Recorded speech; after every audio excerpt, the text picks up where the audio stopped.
নমস্কার বন্ধুরা, অমৃতার লাইফস্টাইলে সকলকে ওয়েলকাম। আজকে বাড়িতে বানানো হবে নাড়ু, সেই জন্য নারকেলগুলো নিয়ে নিয়েছি আর নারকেলগুলোকে ভালো করে কুড়িয়ে নেওয়া হচ্ছে। এরপর কোড়ানো নারকেলটা মিক্সারে দিয়ে দিয়েছি, ভালো করে এটা গ্রাইন্ড করে নেব এবার। আর দেখো একদম গ্রাইন্ড হয়ে গেছে আর নারকেল থেকে দুধটা বেরিয়ে এসেছে। আর এর মধ্যে দিয়ে দিয়েছি চিনি আর দিয়ে দিয়েছি আমুল দুধের গুঁড়ো।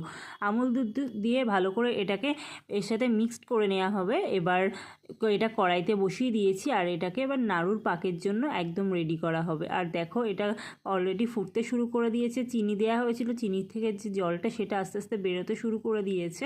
আর দেখো আস্তে আস্তে এটা নাড়ুর পাকের মতন পুরো তৈরি হয়েছে। দেখো অনেকটা পুরো শক্ত হয়ে গেছে। আর এবার এটাকে নামিয়ে নিয়েছি, নামিয়ে একটুখানি ঠান্ডা করে নেব কড়াই থেকে।